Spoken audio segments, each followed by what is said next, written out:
Olá, seja muito bem-vindo ao Raio-X da Pesquisa Clínica e hoje nós vamos falar sobre quero desenvolver um estudo clínico de iniciativa do pesquisador. Quais são as minhas responsabilidades pelas novas regras da pesquisa clínica no Brasil? Bom, você bem sabe que agora, em 2024, entrou em vigor a Lei 14.874, que é a primeira lei da pesquisa clínica no Brasil, apesar, obviamente, da pesquisa clínica já existir no Brasil há mais de 20 anos. E também entrou em vigor agora em dezembro de 24 a RDC 945, e elas trouxeram algumas novas definições, muitas inclusive que não existiam na nossa regulação até então, sobre o papel do pesquisador patrocinador, ou seja, quando o pesquisador desenvolve um projeto de iniciativa dele, e aí agora ficou mais claro quais são as responsabilidades, as regras, e é isso que a gente vai entender nesse vídeo. Então, meu nome é Camila, eu sou médica, trabalho na pesquisa clínica há 20 anos, sou autora do método Pesquisa Clínica Pro e já auxiliei aí centenas de profissionais de saúde a conquistarem a sua primeira oportunidade na pesquisa clínica e se desenvolverem na área. E o nosso objetivo aqui no Raio-X da Pesquisa Clínica é a gente entender a pesquisa clínica na rotina do dia a dia. Bom, o que são os estudos de iniciativa do investigador e o que mudou então com a Lei 14.874 e a RDC 945, que entraram em vigor recentemente em 2024? Bom, o estudo de iniciativa do investigador é um estudo clínico em que o investigador ou pesquisador, né, tanto faz a gente utilizar a nomenclatura investigador ou pesquisador, ele é também o patrocinador desse projeto de pesquisa, ou seja, ele desenvolveu, criou, elaborou um projeto de pesquisa intervencionista, na grande maioria das vezes, em que ele vai utilizar uma intervenção, um medicamento, um produto para a saúde desenvolvido por ele ou desenvolvido por um parceiro que já está em comercialização no país, ou mesmo desenvolvido por um parceiro comercial e que ainda não está em comercialização no país. Então, vamos entender melhor aí quais são o que diz, né, as novas regras de pesquisa clínica para a gente se adequar e a gente fazer um projeto de pesquisa de iniciativa do investigador que atenda a nova legislação vigente. Bom, o que a Lei 14.874 de maio de 2024 diz sobre os estudos de iniciativa do pesquisador? E aí, aqui, antes de a gente entrar especificamente, óbvio, se você está fazendo um projeto de pesquisa científico que não tem uma intervenção do tipo medicamento ou produto para a saúde, é simplesmente um estudo de iniciativa científica, sem ter uma intervenção como medicamento, obviamente não se aplica nada disso. Isso não modifica. O que interessa aqui é se você está fazendo um projeto de pesquisa com finalidade potencialmente regulatória, ou que vá modificar a indicação, ou os achados científicos de um medicamento já comercializado, ou de um medicamento que, inclusive, ainda não está em comercialização no país. Então, aqui está muito mais relacionado a aspectos regulatórios de registro ou mudança de registro de medicamento, mas também de segurança dos participantes de pesquisa dos pacientes que estão sendo envolvidos no projeto. Bom, a Lei 14.874 diz que o pesquisador ou investigador, ele é a pessoa responsável pela coordenação da pesquisa clínica e equipe no centro de pesquisa, assim como corresponsável pela integridade e bem-estar dos participantes da pesquisa. Bom, até aqui não mudou nada, isso daqui faz parte do Guia de Boas Práticas Clínicas, então nenhuma surpresa. Mas algumas coisas interessantes que a nova Lei 14.874 traz são: o pesquisador, ele poderá participar das reuniões do Comitê de Ética para apresentar os fundamentos do projeto de pesquisa. É óbvio que alguns pesquisadores que já têm um relacionamento melhor com o seu respectivo o Comitê de Ética já faziam isso no passado. No entanto, a gente não tinha ainda essa prerrogativa na legislação ou na regulação vigente. Então, isso é interessante, porque, obviamente, você pode escrever 30 páginas explicando sobre algo, mas se você tiver 10 minutos para ir numa reunião presencial e explicar isso para a equipe do comitê de ética, isso facilita muito, né? Então, agora, a partir de agora, essa prerrogativa existe. Isso é muito interessante para facilitar a comunicação e fazer essa aproximação entre o pesquisador e o comitê de ética que está avaliando um projeto dele. O pesquisador também tem que possuir e comprovar as qualificações necessárias para a condução da pesquisa clínica. Bom, aqui também nenhuma surpresa, esse item já faz parte do Guia de Boas Práticas Clínicas, e lembrando que, para você se qualificar como um pesquisador, para participar de um projeto de pesquisa clínica, você precisa garantir que você conhece os itens, né? Conhece o guia de boas práticas clínicas, foi treinado com essa finalidade e, idealmente, possui um certificado desse treinamento que tenha sido realizado pelo menos nos últimos 2, 3 anos. E, obviamente, você precisa comprovar que você tem expertise naquela área terapêutica do projeto de pesquisa. E aí, na verdade, é todo o seu background científico, a sua construção da sua bagagem como pesquisador e como um médico ou odontólogo desenvolvido até o momento. Você também precisa, segundo a lei 14.874, você precisa selecionar e treinar uma equipe qualificada para o centro. Até aqui também nenhuma novidade, isso faz parte do Guia de Boas Práticas Clínicas, assim como garantir a qualidade do projeto e a segurança dos participantes, também nenhuma surpresa até aqui. E também a lei fala sobre que você precisa permitir monitorias e auditorias ao centro de pesquisa para justamente garantir a integridade dos dados do projeto de pesquisa no qual você está participando e as comunicações de segurança necessárias, ou seja, comunicar eventos adversos graves em até 24 horas da ciência, levar informação sobre eventos adversos inesperados, com brevidade, fazer a comunicação ao comitê de ética, e nesse caso, como você é o pesquisador patrocinador, você também precisa fazer as comunicações de segurança para a Anvisa. Você também precisa, num espaço de 7 a 14 dias, a depender da gravidade do evento, se é um evento adverso com óbito, ou um evento adverso inesperado, você também tem aí os prazos de comunicação desses eventos adversos para a Anvisa, e isso está estabelecido na lei, os prazos não mudaram, mas o que modifica aqui é que, além de você estar atento, monitorar esses eventos adversos e fazer as comunicações ao comitê de ética, agora você também é responsável por fazer essas comunicações de eventos adversos à Anvisa. Não que no passado isso não fosse necessário no caso de projetos de iniciativa do investigador, mas isso não estava escrito que era até então.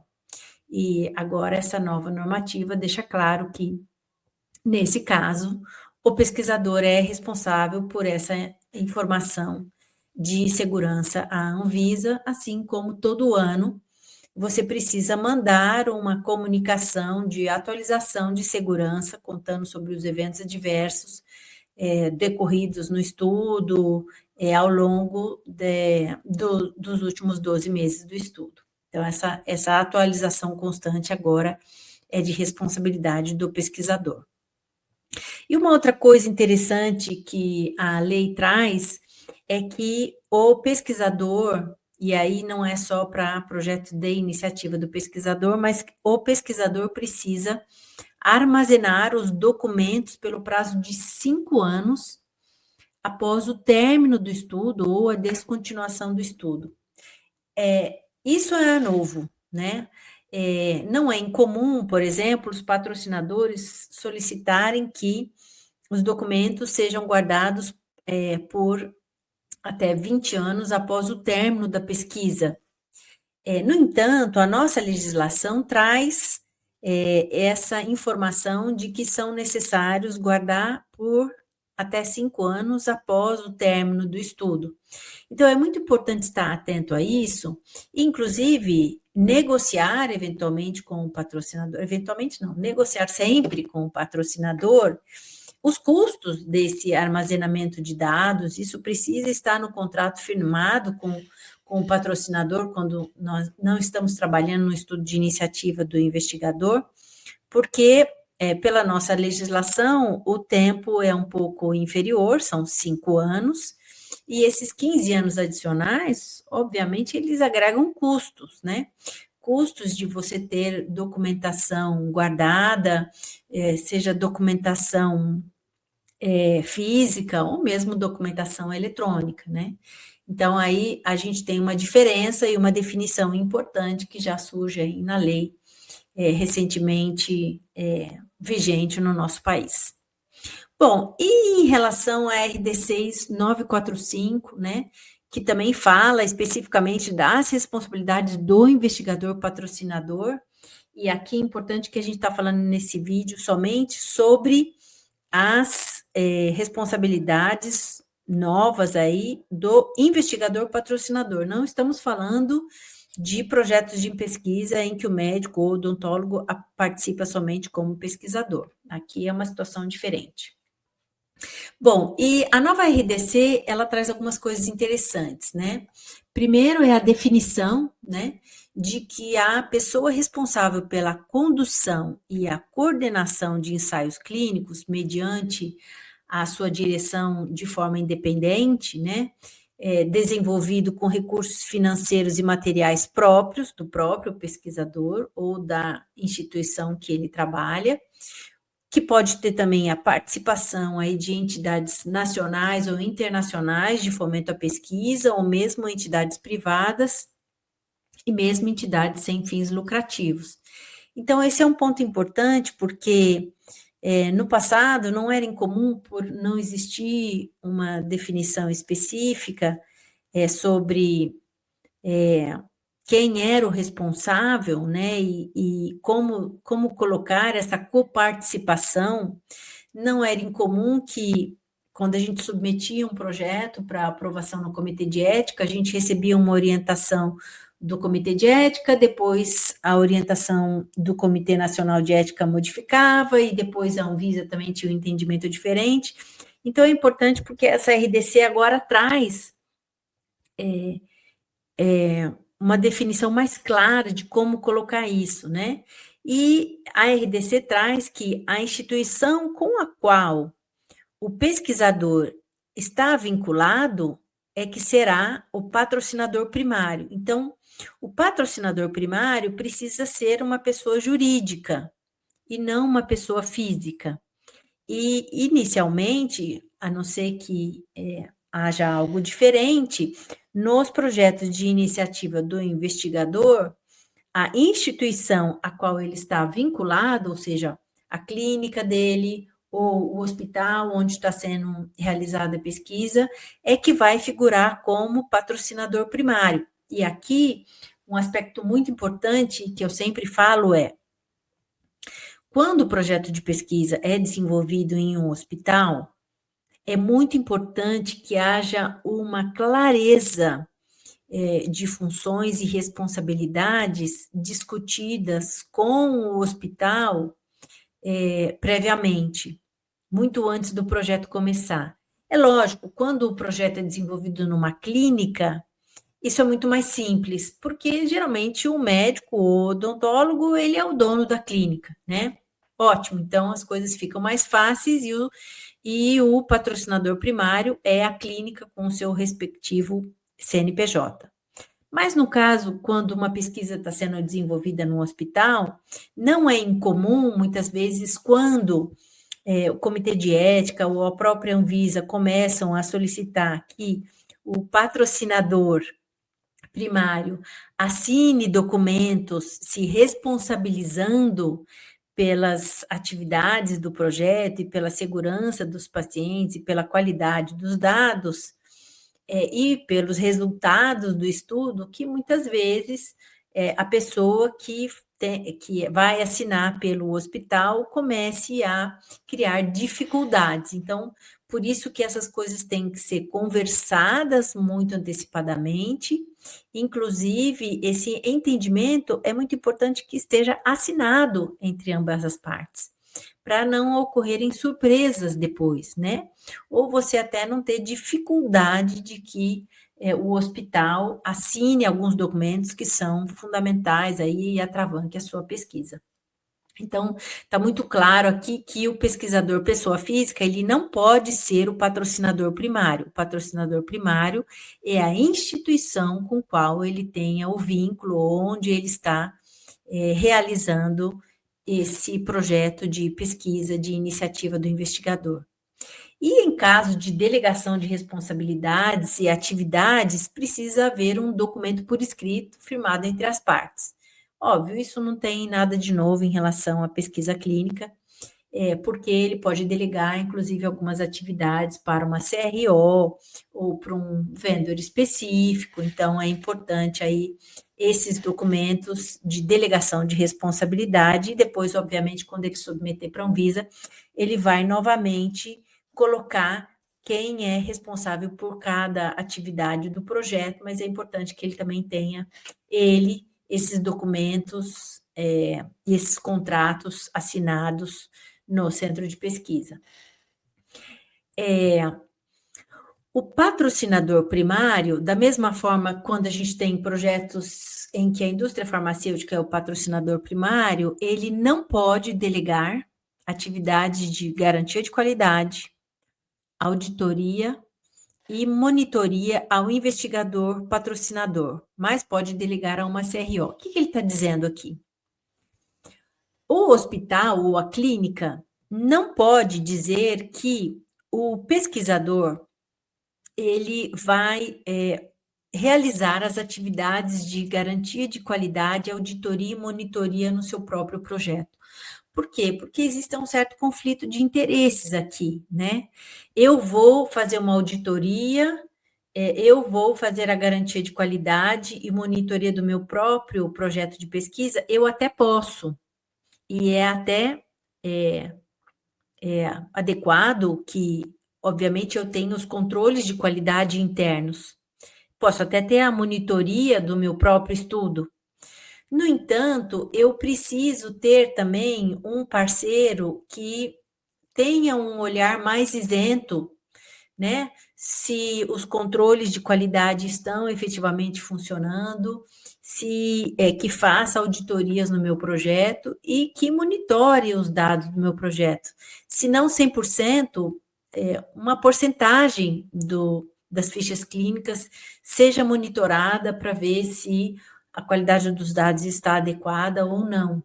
Porque esse parceiro, ele tem uma certa isenção na avaliação dos dados. Eu já trabalhei em muitos projetos no passado, até projetos internacionais, em que havia um certo conflito, realmente, quando eram projetos de iniciativa do pesquisador, ou mesmo da indústria farmacêutica, que tinha uma CRO, uma própria CRO pertencente à indústria farmacêutica, em que ela mesma gerava os dados e ela mesma fazia o controle de qualidade, garantia a qualidade e auditoria, porque existe um claro conflito de interesses aqui, não é verdade?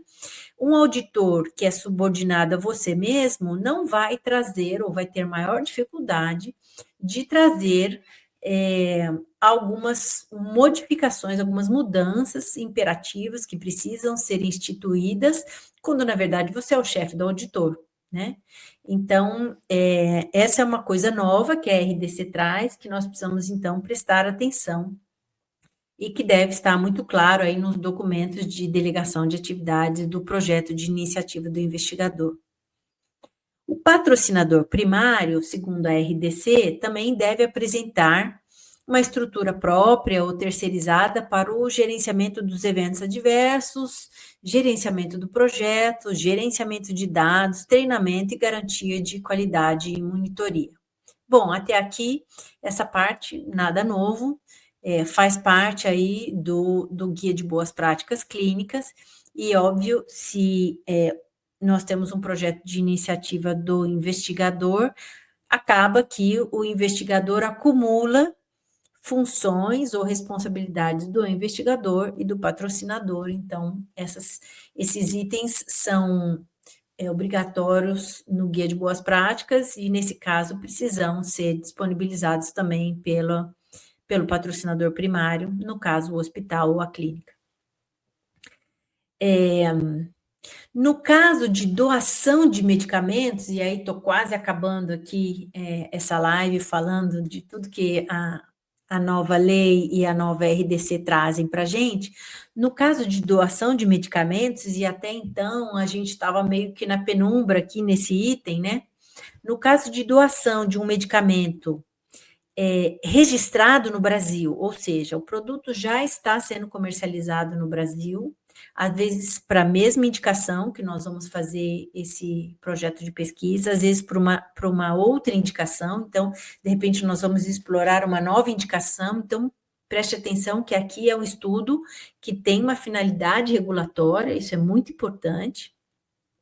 Então, no caso em que o meu parceiro comercial vá doar para mim esse medicamento já registrado no Brasil, o doador, ele vai ser o patrocinador se houver um acordo de transferência ou propriedade dos dados obtidos na pesquisa. Então, vamos entender. Se uma indústria farmacêutica vai doar o medicamento para mim, pesquisador, fazer esse projeto de pesquisa, mas os resultados dessa pesquisa vão ser transferidos ou vão ser de propriedade desse doador, e ele vai utilizar essas informações com finalidade regulatória, às vezes para registrar uma nova indicação, uma ampliação de indicação, então, obrigatoriamente, ele também vai figurar como um patrocinador desse estudo. Então, eu estou, nesse caso, então, dividindo responsabilidade de patrocinador-pesquisador com esse outro patrocinador indústria farmacêutica, digamos assim. Agora, se ele vai fazer uma doação, e eu tenho uma carta de doação dessa medicação, e ele não vai ter acesso ou não vai ter a propriedade dos dados gerados, os dados serão meus como pesquisador, ele apenas está doando a medicação, obviamente ele vai compartilhar aí as responsabilidades de segurança do produto, obviamente, afinal de contas, ele fabricou o produto, mas nesse caso, ele não precisa figurar, ele não vai figurar como um patrocinador desse meu projeto, ele apenas doou a medicação, e aí, obviamente, é muito importante que tudo isso esteja documentado, num documento aí de doação da medicação, sem acesso ou sem propriedade dos dados obtidos na pesquisa que pertencem a mim, como pesquisador. Agora, a RDC também diz que no caso de doação de um medicamento não registrado no Brasil, para a realização do ensaio clínico, então, às vezes, o produto está registrado em outro país, ou ainda está em desenvolvimento, não está registrado em lugar nenhum, ou então, eventualmente, eu estou desenvolvendo um projeto incremental, em que eu estou fazendo uma modificação aí de um medicamento, e eu tenho apenas um fornecedor que está desenvolvendo esse novo medicamento incremental para mim, então eu estou lidando com um medicamento ainda não registrado no Brasil. O doador, ele compartilha a responsabilidade do patrocinador, e aí, obviamente, vai depender também se ele vai ter a propriedade desses dados, ou a propriedade desses dados é meu, mas aqui existe um entendimento também de que esse doador tem a responsabilidade também de patrocinador desse projeto de pesquisa. Então, eu, como pesquisador, sou um patrocinador, mas eu tenho um parceiro que fabricou esse medicamento, que também figura como patrocinador desse projeto, uma vez que ele fabricou a medicação, E isso precisa também, obviamente, estar claro aí em um documento que nós vamos redigir e assinar um contrato de compartilhamento de responsabilidades. Bom, o que muda em relação ao que nós já tínhamos? A gente não tinha isso tão bem definido, aliás, essa era uma área de penumbra, e agora está claro, né, que a empresa não pode apenas doar e dizer, olha, me isento de todas as responsabilidades, afinal de contas eu estou doando e eu não sei o que o pesquisador vai fazer com essa medicação doada. Não, não é bem assim, né?